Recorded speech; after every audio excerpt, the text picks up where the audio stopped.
So I say good morning, everybody. Thank you for joining today. I've got the brilliant Jo Simcox with me from Community Housing, and we're going to be looking at customer excellence and what that new kind of buzzword means, really. To anyone who I've not spoken with, I'm recognising a number of faces. Some are new though. I'm just going to put a couple of people on mute to make sure we've got background sorted. But my name's Matthew Bird. I've been in social housing recruitment now for 10 years. I set up my business in February 21. And I started running these at the beginning of lockdown, something which I imagine 2.5 years ago, if I'd asked most of you to come onto an online Zoom to talk about key issues in housing, most of you would have probably said no, because it wasn't what we did back then, and people would have gone, "What's Zoom?" But fortunately, they've taken off. They're getting busier and busier every week. We get some amazing people coming on. And the idea behind these is that we actually make change. It isn't just to come and sit and talk. It's that we actually have ideas that come together to try and just make change in the sector, really, and improve things. So on that, I'm going to introduce my fantastic co-host this week, which is Jo Simcox. So Jo, I'll pass over to you to do introductions and a bit of an overview over what we'll be looking at today. Hi all, you all right this morning? Normally it's me the other side, what you're all doing, observing today. So it's a real test for me this morning. So just to kind of introduce myself, I'm Jo Simcox and I'm Head of Customer Experience for Community Housing based in Kidderminster. It's an RSL that still prides itself that it was a stock transfer from Wyre Forest District Council back in 2000s. So I joined them on the 4th of January this year. So I'm still a newbie in the relative world of community housing, but I've been in housing on and off since something 2000 and something. So I've been in it for a fair while. Some of my experience I kind of bring, I think I've kind of got a unique view, moderatively, of housing and housing associations. I've been a tenant with Bromford Housing. I've been a shared owner with Staffs Housing. I've worked for various contractors. So I've seen that side of the repairs and what that means for our contractors as tenant liaison officer and admin side of things. I've been a customer service advisor for Stafford and Rural Homes, you know, managing, dealing with those incoming calls from customers. And then I started with Honeycomb Group back in 2016 as their customer service manager and then their head of customer experience there. So I've got quite a lot of different viewpoints of what it means to, what customer experience and customer excellence means in the housing world as is now. And I've seen the housing world go through many changes in that time as well. But the one thing I will like to state, and it's a bit of a caveat, is I'm not an expert in customer experience because I do think you learn something every single day. And I know that sounds really cheesy and cliched, but I do firmly believe that. But the one thing was the whole idea behind bringing these together, was for people to share ideas. And to anyone who is new, my role is literally as moderator. I bring people in and make sure the conversation flows. If you want to talk at any point, please either use the hand raising reaction at the bottom of your screen, or raise your hand physically and I'll try and catch an eye, or use the chat function if you want to make a point. Both those are absolutely viable through. I will read out the chats, we'll keep the conversation flowing, but it is very much an open forum. So if anything that comes up in the chat, be it Jo, be it anyone else wants to, and you want to come in, please feel free to at any time. Everyone's voice is absolutely equal in these, and I want to make sure that's heard. So with that, I'll pass over to Jo to talk through the key points for today. Yeah, please do shout up because I don't want to talk for an hour straight as well. My voice just isn't there. So I've sort of got some slides prepared, but please do shout up at any point. I can't stress that enough for you, because what I really want to do is just try and share ideas and some thoughts. So just bear with me. So customer experience, customer excellence, is that bit of a new housing buzzword, bit of a new housing buzz title in housing as a whole. We've gone away from customer service managers to customer experience. What for me, and I was having this conversation with Matt a few weeks ago, what does that actually mean? So I started to do some investigation into it. And the definition with Forbes, is, as you can see there, it's that perception a customer has of your brand. Even if you think that your brand and customer experience is one thing, it's how our customers are perceiving that. And that's what customer experience is. And quite timely.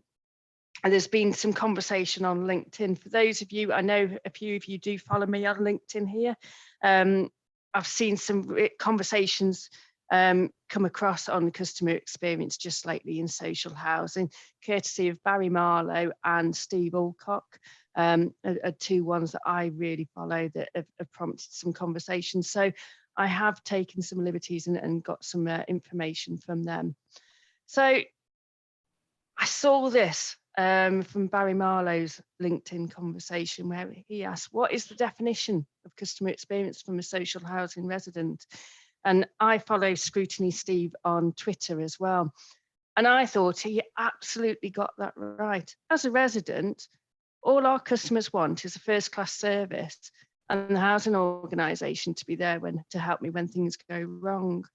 And I thought that really, it spoke to me. But I do believe that's only part of what customer experience is. There's a whole lot more to customer experience, but mainly our customers want us to be there when things go wrong. But what can we do about that? What does that look and feel like? And I will be the first one to say, don't have the answers on this, and I do it every day to try and get those answers to those questions. So for me, it's trying to define what's the difference between customer service and customer experience. And again, I will not take full credit for this. This is some information Steve Alcock put on one of his blogs on LinkedIn. Is customer service. I hate it when you go on PowerPoint presentations and read it out word for word, but it's there to manage customers when they have a service with us. It's addressing those customers' needs when things go wrong or that they need help. Whereas customer experience for me, and it's something I've really developed over the last 3 to 4 years, where I've started to concentrate on customer experience rather than customer service, is thinking about every aspect of our brand, our reputation, how we engage with customers, how we interact with them, how we move away from when a customer contacts us straight away wanting to know what their address is rather than talking to the customer as a person. My biggest bugbear, and I notice it when I deal with any other type of organisation, whether it's your doctors or your bank, they go into that transactional piece rather than that emotional piece. So it's thinking about that customer experience as a whole, but there is absolutely a place for customer service. And this is, again, Steve Alcock got this as a brilliant Venn diagram, and I have to say it's something that I've really started to encourage the team I manage or I manage within the organisation, of thinking about the customer service we deliver has to be reactional, because it's a customer is contacting us in a time of need.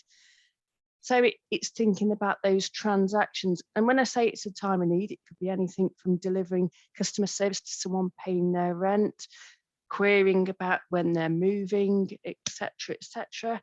It's resolving those needs. Whereas customer experience is thinking about that proactivity. It's concentrating on those feelings and emotion. It's thinking about our customer journey, which can be a bit cliched at times, but it absolutely captures about what is those pain points for customers, thinking about that entire interaction with the customer. It's understanding what is a customer's entire perception of our organisation and of our company.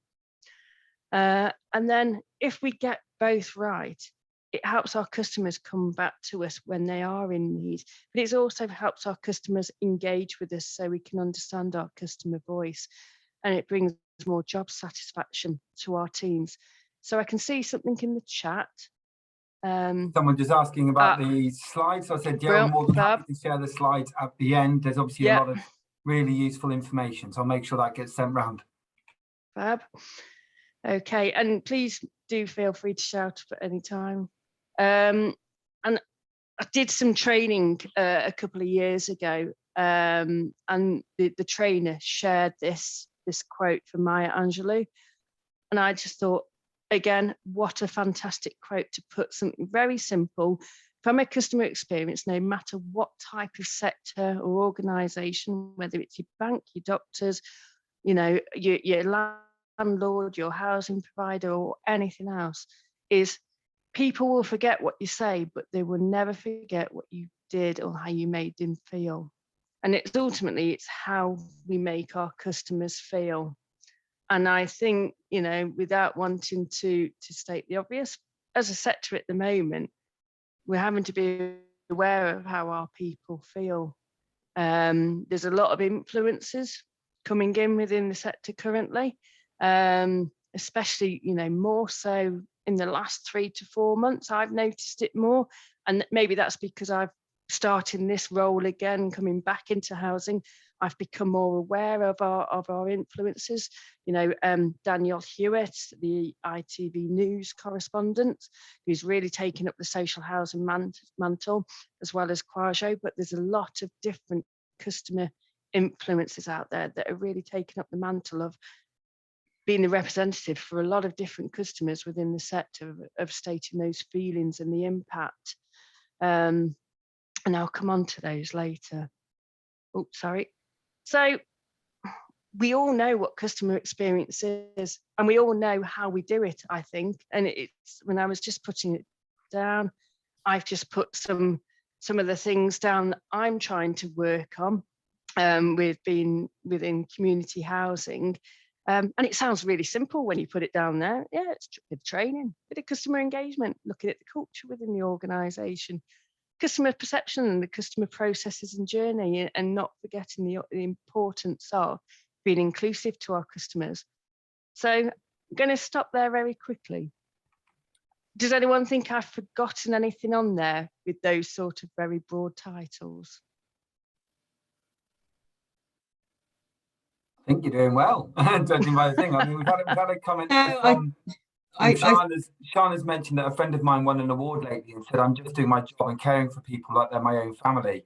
They all belong to someone and deserve good care. Simple, but a good approach. And actually, Sean's come off mute, so I'll bring you in. Yeah, I was just going to add to it. It absolutely captured everything there, Jo. And I think the culture piece for me is about the organisation, but it's also what does it feel like to be on the receiving end of you. Yeah, and that's why I put that quote in. I mean, the friend who won the award was a midwife, and she was midwife of the year on her department, what have you. But when she just jotted that down on the WhatsApp message after I'd sent some congratulations, I just thought, actually, that's my approach. It's like, you know, if that was one of my family getting that service, how would I feel? And I think, you know, it's just something it's always been a good check and balance for me to think, you know, that's the culture of the organisation, but I want the service or the experience to reflect well on the organisation, but how does it reflect on me? And how would I feel if I was giving that service? So I think capturing it all in culture is really good, but it's your own personal culture and your own personal brand. Definitely. And I agree with that. And I think it's, don't get me wrong, these are very broad job very titles and broad titles and sections. Culture is a good 2-year journey to really embed customer experience within any organisation. And if, you know, I would challenge any organisation that says we've got customer experience down to a T. We did a customer service training course for everyone, and everyone's bang at it now. I'd challenge that perception, because it's the embedding of that training, but really getting everyone to think, live and breathe customer experience is very different to delivering a service. And like you say, Sean, it's ultimately, would I want myself or a family member to be at the end of what we do and feel the way customers feel? I completely agree. We've had a message there from Fiona Buist, who said we need to measure it with individuals' performance. And Simone, I'm going to bring you in now as well. I was going to actually mention, Jo, on that was quite interesting, because we've seen all these customer service programs, and I'm working with Jo Leckie, who's been on a few of these before, and I know she's just done a course with Wolverhampton Homes, and she said her whole piece on her customer service training is on values-based customer service. So what's the organisational culture? And I couldn't agree more with what you said there. Simone, let me bring you in. Thanks. I think you've just stolen my thunder, because Sorry. I was going to say that in that I know that that list isn't necessarily in kind of order of importance, but I would always pitch culture first, because culture is a personality of an organisation. So if the culture isn't right, then everything else really comes secondary to that, and that extends across everyone involved in the organisation as well. Yes. And so I just really wanted to throw that No, in. completely agree. I'm glad you see it as so useful, because I think this has been the problem sometimes with, I can send you around some links to some of the previous roundtables, but we've had them where we focused on, whether or not even targets are needed anymore in customer service, because if we're just trying to resolve a complaint, are we actually offering a good service? We had one with Hannah Harvey a few weeks ago where she talked about what they did, and it really reflects on what Jo's mentioned there, their 3-year journey at Saffron Housing to embed their cultures into their service to make sure that these problems are getting resolved, but it takes time. Jo, I'll pass to you, and then we'll bring Nasha in. And I agree, Simone. I think it is absolutely culture has to underpin every one of the on the list. And you're right. And thanks for that feedback. I should have put that first, because normally I do. So I'm a bit disappointed in myself there. But it is culture absolutely underpins everything. And it's something I've had to battle with throughout my career, is that customer experience just isn't a customer service team function. And thankfully, the sector is moving away from that attitude, but the attitude is still there for some people. And yep, Sean, you're absolutely right, is creating those processes, getting back office services, recognising that they're giving customer experience and giving that great service. But it's also recognising, getting everyone to recognise things. And I delivered some training a couple of years ago with Honeycomb Group, is getting everyone to recognise where they sit and what value they bring within that customer experience chain, of those chain of events to the end user, Mr. and Mrs. Smith. Your traditional finance person, I'm picking on them for once, is they may see they don't deal with customers, but ultimately, if they don't do their bit, Mr. and Mrs. Smith are affected somewhere at the end of that customer experience chain. Very simple idea and very simple analogy, but it works with people. I'm going to pass over with our question. Yeah, Nasha, do come in. Hi, thanks, Jo, for this lovely presentation. I've never thought of the difference between customer experience versus customer service. I've always thought it was the same thing. But I, in my field of fostering, we've got almost 3 customers. Yes. We've got local authority who commissions the work. And then we've got the foster carer, who provide the caring of the children. And then we've got the child. Yes. So I'm always, debating who is my customer and whose experience. But in terms of Ofsted, we're judged on the child's experience, not on the carer or the local authority experience. So how do you try and I've been trying to draft a customer plan, and that's through a lot of surveys and going back to them. What can we improve? What can we improve? But who's the customer? And I think that's a really difficult one to answer, and a very interesting one, because ultimately, I guess if you transfer that to the traditional housing sector, you've got similar in terms with your customers with your local authorities. Yeah. You've got your end users, if you like. You've got your contractors as well. Yeah. Contractors, suppliers. Yeah. Yeah. So it's kind of thinking of, if you were writing that customer strategy, that customer experience, ultimately you are thinking of the child in that aspect and their experience, but you do have to bring in the other facets of the child in your scenario isn't going to get a good experience if the foster carers aren't getting that good experience. Yes. So you are, it's sometimes being able to take that step back and almost write 3-in-1 type of strategies to focus on those individuals, to Yeah. then see how you can bring those 3 strands into one experience. And it's not easy to do, and I'm having to do similar on different things across the community housing customer bases. So has anyone But else got any I suggestions? think that's really interesting though, because that's why they've brought you in, Jo, because they've seen it as such a vast role that you need one person almost looking at just that whole journey. I've got a couple of comments that say, so Marie has mentioned there, Marie Jenkins, so many unsung heroes in housing, and there's the Housing Heroes Award, which are available until Friday to put nominations for. And Michael Steele, a key thing for me is empowering your team to make decisions. No blame culture, mistakes will always be made, and we just do it differently next time. Psychological security within the team. Use process and procedure as guidance, as there will always be situations where it makes sense to go off script. Compliance areas may be caveated contextually. Customers should tell us what they want, i.e. the customer voice, and we use this info to set expectations, but also obligations of the customer. And I think that's an interesting point on what we've mentioned there, is where those customer obligations sit. So Nisha, when you're talking about the different people, people in housing, people in this sector always do the same thing, which is, oh, I need to do this for them and this for them and this for them. Well, what can they do? What's actually their responsibility in this? Because if they're not holding up their end, I can't hold up mine. Sani has had to jump. I'll make sure he gets the recording sent out. Nice to have you with us, Sani. Sean, totally agree, Michael. Allow them to do the right thing for the customer.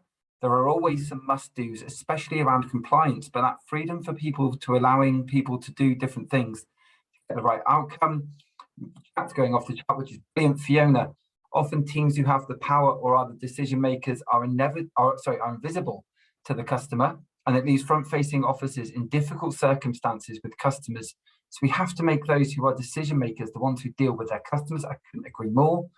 Rhiannon said, I would say everyone is the customer.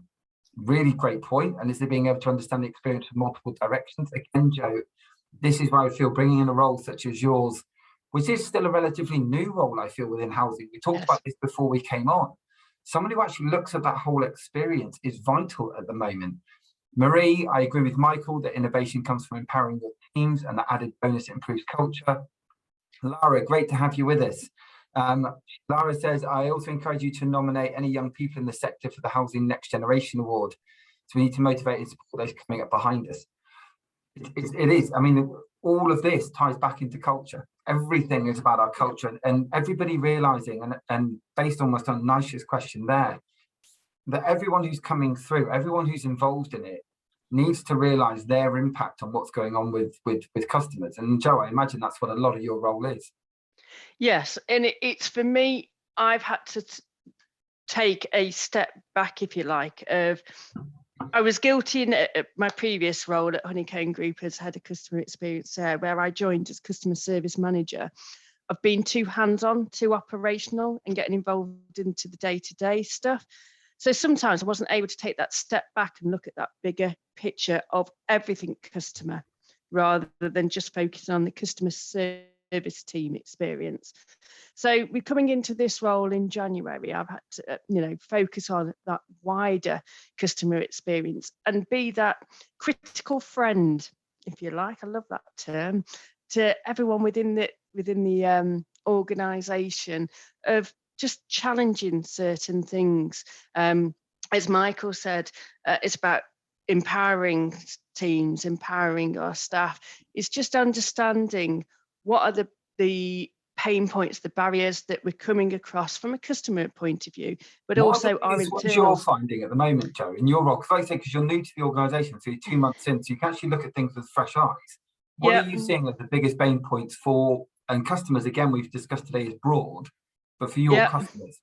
For our customers within community housing, currently it's, just to give everyone a bit of an insight, community housing has had a big leadership change since September 20, real change in dynamics, and it's challenging people within the organisation that they're no longer Wyre Forest District Council, getting that challenge away there.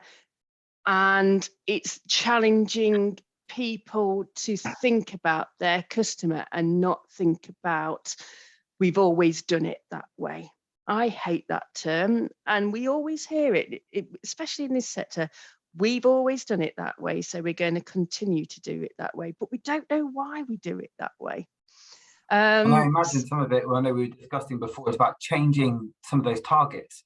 Because Yes. some targets in themselves and the KPIs we've put in place just aren't fit for purpose anymore. Yes. You know, and again, it's the KPIs aren't right, they're outdated, they're not what our customers expect.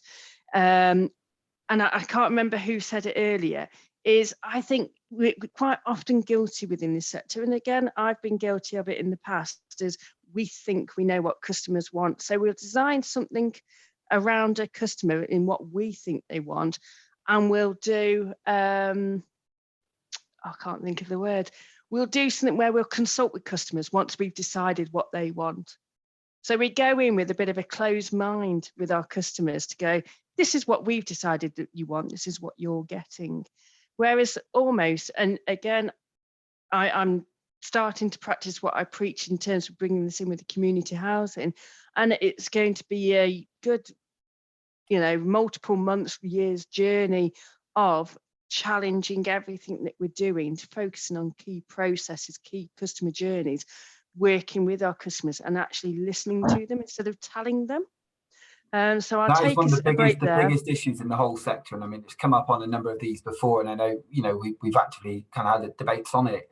You know, I touched earlier on the event we had with Saffron, and their biggest issue had been, like I say, complete assumption that they knew what the they knew what their tenants want. They've been there. They wanted a 24/7 maintenance service until they went and asked and went, no, we want it 9 till 5 Monday to Friday. Like, just get more people in during those times. We don't want it at the weekends. Yeah. But it's that assumption that, oh, this will fix things. I've got a number of comments. So Danielle, great to have you with us. I think we need to do more around our people's journey as well as that of customers in regards to how they handle certain situations and how they manage and resolve, there we are, how they manage and resolve really tough situations. Delivering great customer service is also around managing expectations and being honest about what we can and can't achieve. This will be even more imperative moving forward as our resources potentially become more and more limited. I'm going to go through some of the rest in a minute, but on that, is this something you're looking at now, Jo? Yes, and it's a great example there, Danielle. We had to contact our customers recently as a prime example of this, where there's some major repairs, works that are non-urgent needing to be done, but you know, budgetary constraints mean that we can't do it this financial year. So we had to let customers know that, to be open and honest and transparent. And one of the things how I managed to change some of that, where I'm trying to introduce customer experience in different ways, is instead of writing out to customers and using very formal dictatorial language, it's actually writing out to customers, first of all, sorry, apologising, I'm sorry you're waiting for your repair, personalising it. And being accountable. Yeah, big advocate of not being afraid to tell our customers, I'm sorry we can't do this. But again, like everyone, you know, lots of points have come up today, is managing our customers' expectations. We're not doing it at the moment, but this is when you can expect, and we will keep in touch with you and making sure we're following that through. But ultimately is, as everyone said, is being honest and managing expectations about what we can and can't do, and what we ask our customers to, what they can and can't do. It's a partnership, and I'm passionate about changing hearts and minds within community housing, is bringing our customers as our partner, as we have a contract with them as their tenancy agreement, or however it's phrased within your organisation. But it's losing that parent-child syndrome that we have in the sector and making our customers our partner now, our critical friends. Absolutely brilliantly put. I've got 9 messages I'm going to flick through. But if anybody wants to come in on the chat and raise their point vocally, brilliant, because you are going to get bored of my voice reading out comments. I'm just going to put that out there. So, Sean, thank you. Working with some repairs officers at the moment who want to be able to look at the individual circumstances when booking repairs rather than the priority. Changing the mindset of our contractor is an ongoing challenge. Again, and it's that you seeing them almost as a customer, but again, as Jo's mentioned, as a peer. And those relationships are imperative if we're going to be changing that. Marie, I'm going to share your link round at the end because she's holding an innovation workshop through her own business of financial wellbeing on the 7th of April. So that'll be really, really interesting. Emma, great to have you with us. I agree, the team delivering the experience to the customer. Our customer-facing frontline team members need to be supported and empowered. I have a saying, sometimes we succeed, some we learn. We do not fail. We improve, and it is important to learn from when things do not go well and strive to do better by our customers next time. Feedback from customers and knowing your customer base is also very important. What do your customers want and need to do to interact with you effectively? Really interesting point before I run on some of the rest here. Jo, I mean, in terms of how you're looking at things at the moment, how is that?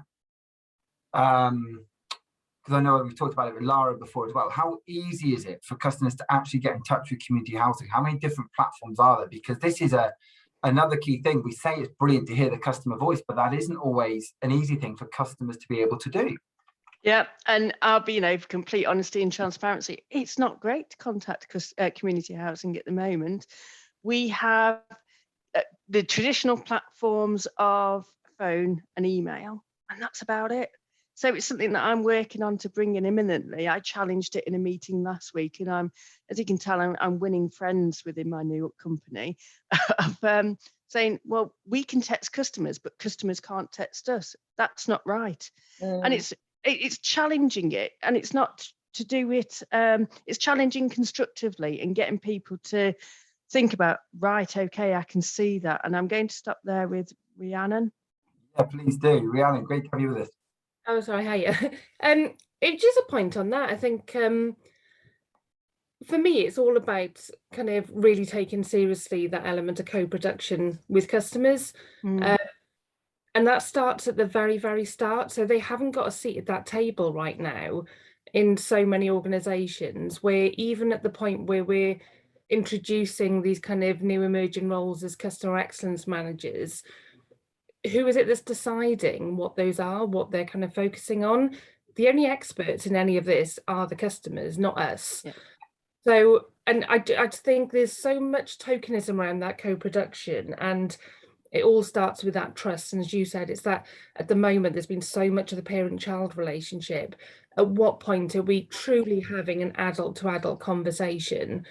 And I think there's a fear of like loss of control with co-production. But Matthew, you just said about, I think our customers are very reasonable. They're not asking for gold-plated taps to be installed in every room in their house. They're probably the most financially aware and savvy people that we can turn to right now in terms of what they're having to do to make ends meet. And we're all talking about value for money. Again, it's another prime example of let's go to the experts to talk about that and let us learn from them. I think we've got a lot of miles to go, because I think there's just so much fear placed on truly immersing ourselves in that co-production experience.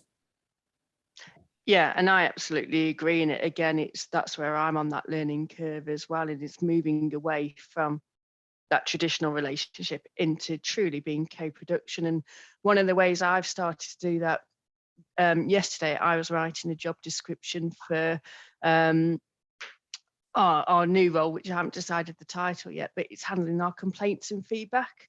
Again, brand new role into the organisation. And one of the things that I really want to do with that is go to our residents panel and go, have I got the flavour right here? Is this what, this is what I think? And yes, I'll be managing that person in that role, but ultimately is what do we want out of this role? Because it's important to get that, again, that co-production and start it right as I mean to go on. But there is, within the sector, there's so much more that we can do, moving to true co-production with our customers. And I think it's a huge uphill task for us to do if we're being realistic within the sector, because we're changing. You've got to make those small changes and get your traditional people within your own organisations to recognise the true value of co-production, because it's that loss at almost that loss of power for people, and that loss at the feeling that they're having to share power with people, and I haven't got the answers for that. I wish I did, because believe me, I'm going through those discussions, if you But like, again, myself that's a culture now. piece, you know, and that is the Yes. culture of an organisation, and realising that actually, you know, and embracing that people have answers that you don't. And I really liked what Rhiannon said there, which was, if anyone's going to know about budgeting, it's people who live in social housing and have done for a long period of time, and at the moment are rightfully terrified with the price that's going up of everything, with fuel, with energy costs that are exponentially growing. They're going to have ideas we don't. Sian, let me bring you in. Yeah, I was just going to pick up on a couple of things about the complaints, but I was just smiling when Rhiannon said about the gold taps. I used to do a lot of work as an independent tenant advisor on stock transfer consultations, and I had many local councillors say, why do we even need to ask these people? It's us that's going to decide whether or not, you know, we transfer this stock and everything. And I remember just sort of being, well, therein lies the problem. And people saying, oh, they want the roof replaced every 5 years. I've never met a tenant who's ever mentioned about having their roof replaced. What they wanted was that their rent wasn't going to go up exponentially, that their repair service was going to be good, and when they needed help, they were going to get it. So that's just sort of the number of that. But on the complaint side of it, you know, I've been reading the Ombudsman's review and their update and everything, and how we can help organisations to go and look at what that complaint is. But fundamentally, we know, in the interim role I'm doing at the moment, we know that something went wrong yesterday because our contractors had to cancel some jobs. Only perhaps one of those customers might ring us and complain. Wouldn't it be great if we rang those other customers and said, we're really sorry that we couldn't commit to coming and seeing you yesterday. When's going to be a convenient day for you? We want to make sure that it's a convenient time for you to not put you out again, and then make sure that we don't have that that issue again where the job gets moved. And I dealt with a complaint last week, and it was already a complaint. The contractor was due to turn up. They phoned the customer at 3 o'clock and said, we're not coming. Then they sent the appointment saying they were coming in August. And I'm like, at what point did a human being who had to move that job look at that and think, that's not acceptable, even if that's what the system said? When did they press that button to click and accept it? What part of, hang on a minute, that's not right, let me see what I can do with this?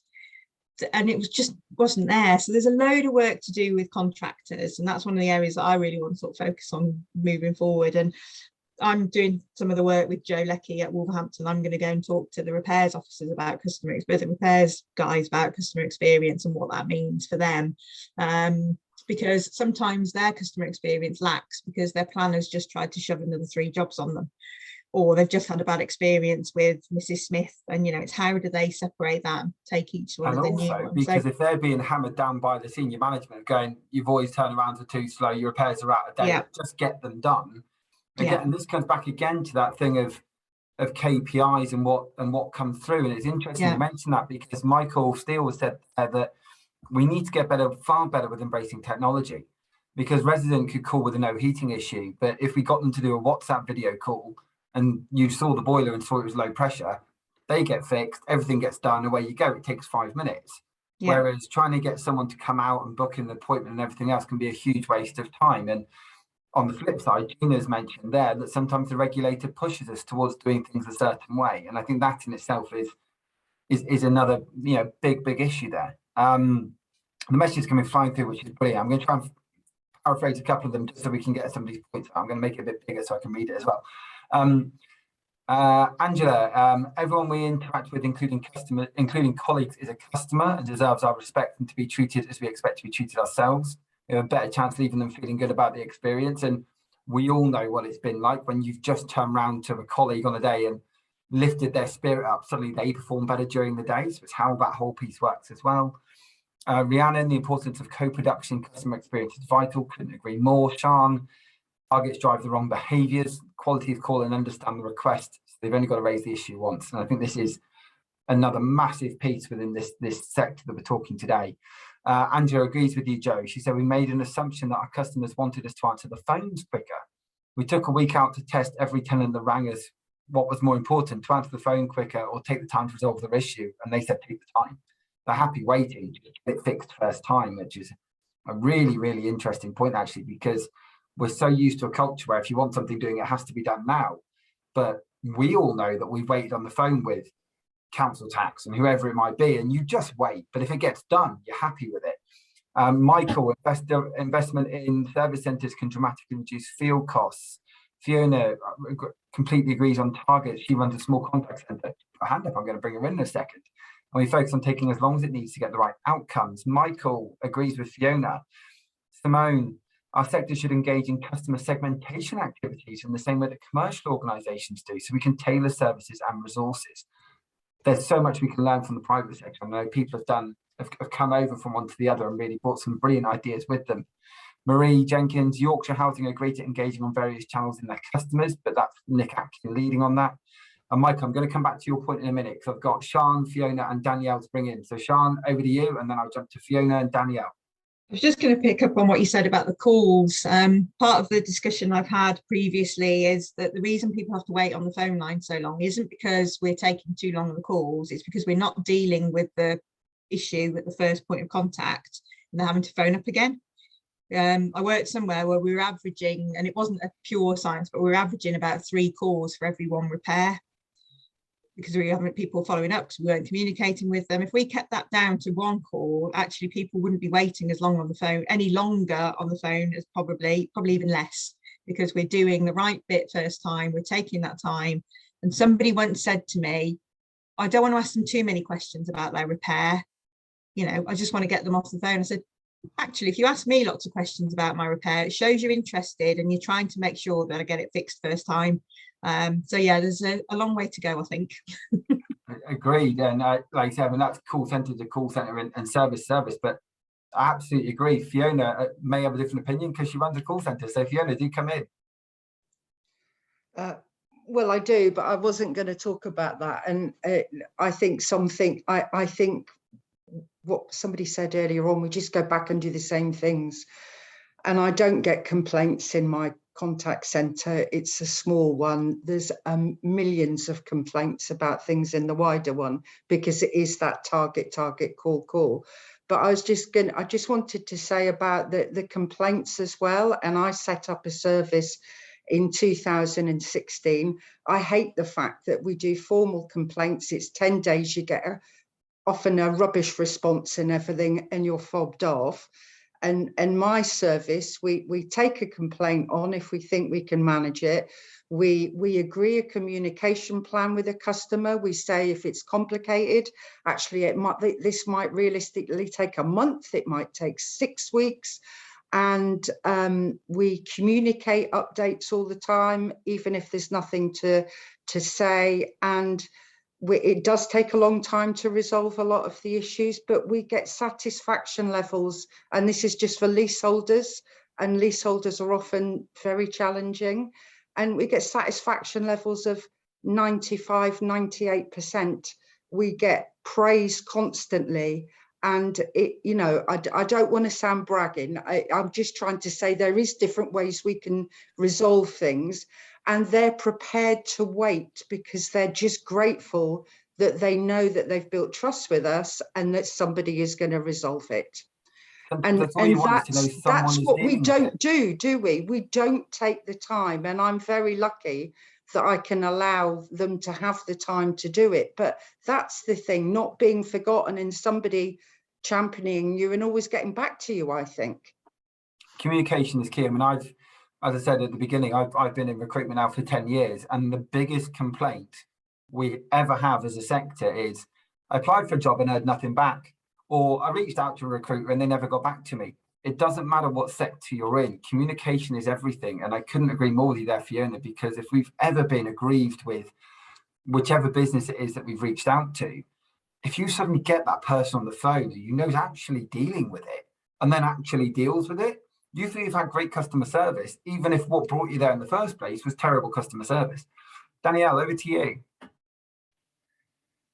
Hiya, sorry. Yeah, it was just a couple of points really. So I don't sit within a direct role within customer services. I'm the head of learning and development in my business, but we are focusing obviously, as always, heavily on customer experience, and we kind of shift some of our terminologies around that customer focus to customer centric, which we are now. And just listening to these conversations and reading some of the messages, the thing that I'm quite keen on, I come from frontline housing, so that's what my background is. I was in tenancy enforcement, which is around a lot of the negative experiences with customers. And what I sometimes find, and this is not to kind of be disrespectful to all of us on this call, but quite often the decision makers around how we treat our customers are people that sit away from the front lines.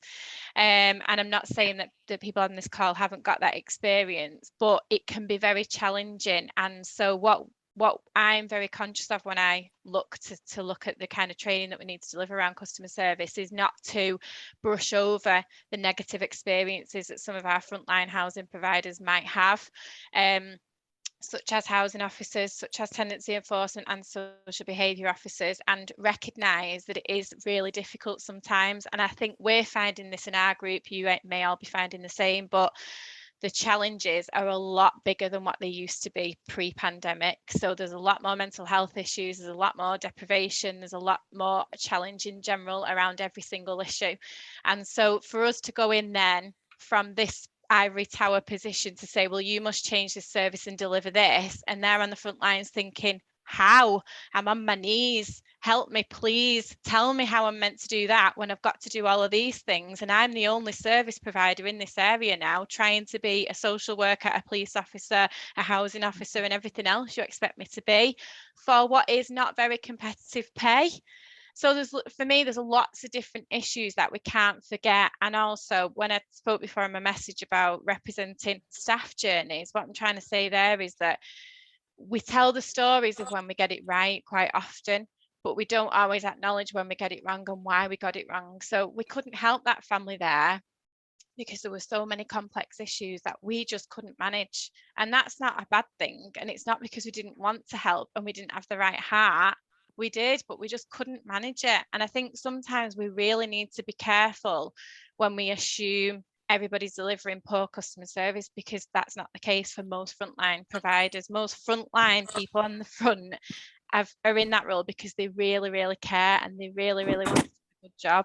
But quite often there's several other factors at play that mean that they can't always achieve that.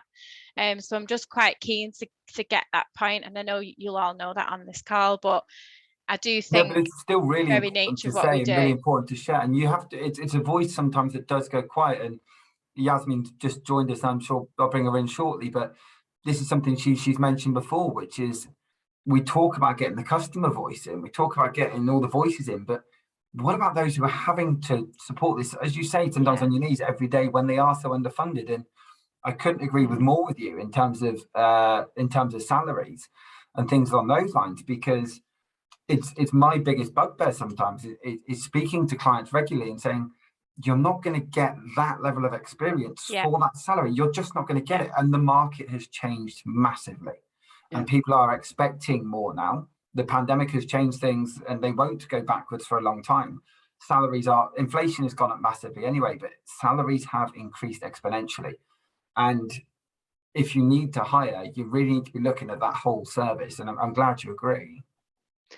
And I think for me, just to jump in that, Danielle, is you're absolutely right. I think within organisations sometimes, and I've seen it happen in the past with different organisations I've worked, we're very quick within our own organisation to shout about the good work, the things that have gone well.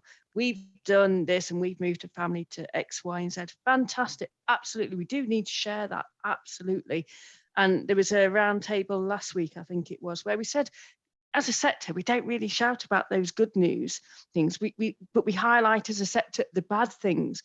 But as an organisation, quite often we don't always acknowledge some of the things where we feel we don't do things great. And that's not through fault of anyone's, but like you say, unfortunately, housing officers are, in whatever role, whether that's a housing officer, income officer, tenancy sustainment, or tradespeople, when they're going out, they're having to be so much more than just the job that they're doing. They're becoming a social worker, they're becoming a mental health advocate, etc., etc. So, and it's sometimes celebrating those sort of things. And if things don't go so well, it's acknowledging those sort of things. And it's not always that people don't want to give a good customer experience, because ultimately, I truly believe no one comes to work to do a bad job. Absolutely not.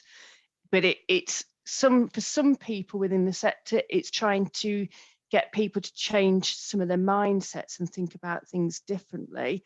And I'll give you a very, very quick example, because I'm very aware of time. Challenged someone within community housing the other day, and they didn't mean anything by it, but referred to our customers as those people. It wasn't meant in a derogatory way, but it was when those people contact us. So I was like, right, okay, and challenged it. Language is such a massive part of culture. Yeah, such a massive part. And I think it's just going back on something someone said earlier. I'm a true believer. It's about quality, not quantity. Again, so when our customers contact us, it's how we're personalizing things for our customers, treating them as people and not just treating them as a number.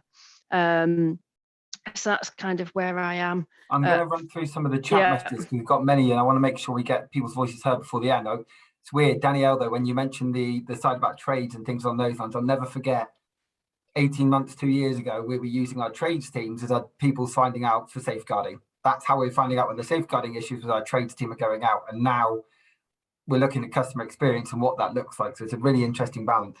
Michael, having been head of service in RSLs, I still spend much time in the field visiting customers, more often than not very angry ones. A key message was that they weren't being listened to.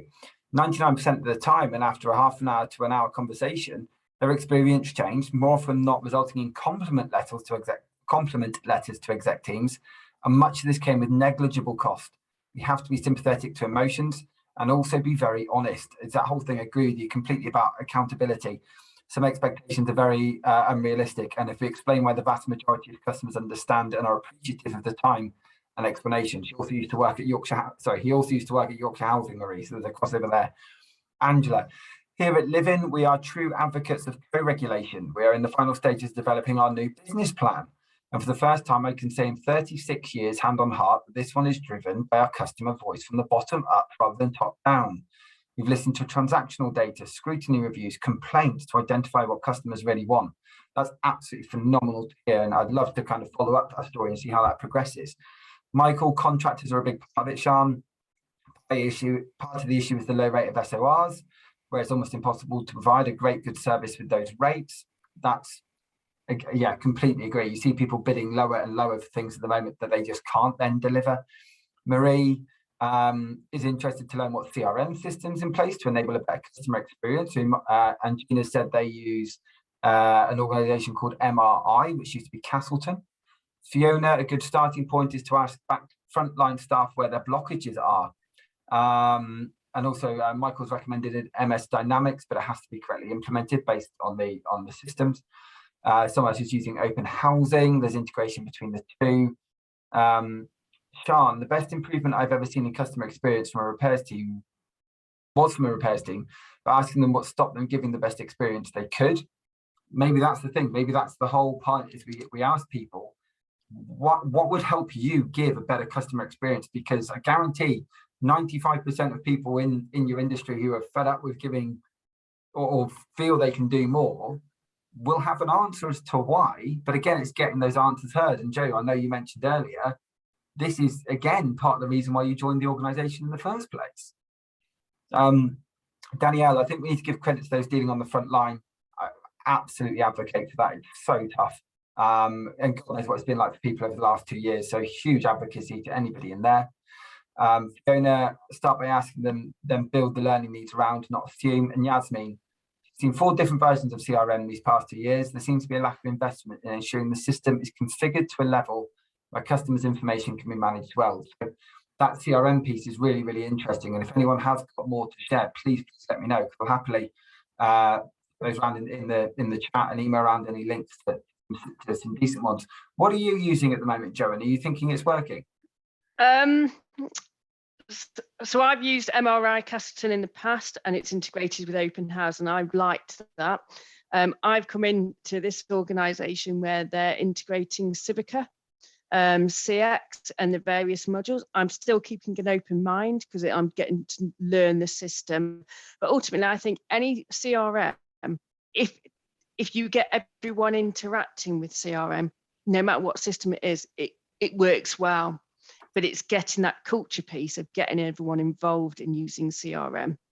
And that's the key piece there for me. Really? Sean? Just going to say, and make it simple. Yeah. I've worked in places where to put something on CRM is a little cottage industry in its own right. So it loses the impact because people don't do it. And you know, you find out it makes it even harder. So something that I've always tried to do is say, you know, walk it through and make it as simple as possible, because then that customer who rings up somebody else and they can say, oh, I see you've rung us about a repair request. Has that been sorted for you? And if not, we can chase it and find out for you. And so it just, but yeah, I've seen it done where it's so complex that people just don't bother. Yeah. Brilliant.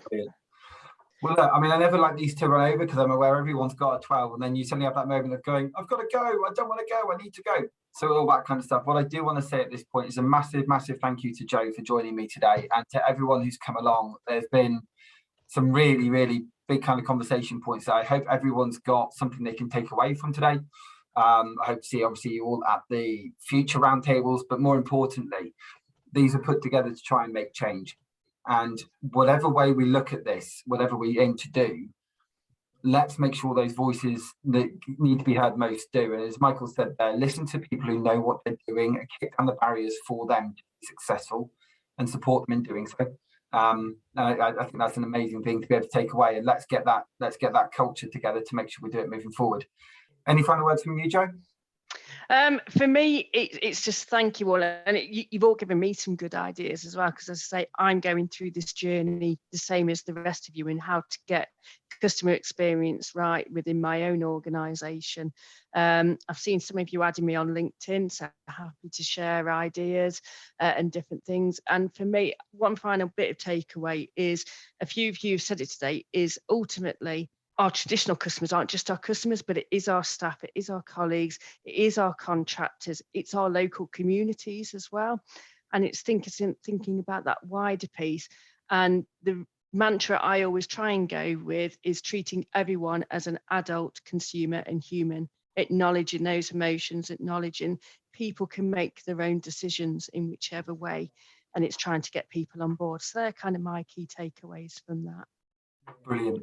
Thank you, Jo. Thank you, everybody. Next week, I've got an amazing lady called Sadie Jones, who runs a business called She Beasts, which is they're a charity which they've set up, and it's all about fitness, but they reach out to domestic violence refugees and other places which support domestic violence, with the aim being that anyone who is living in a refuge or something along those lines at the moment can attend these for free and build a network.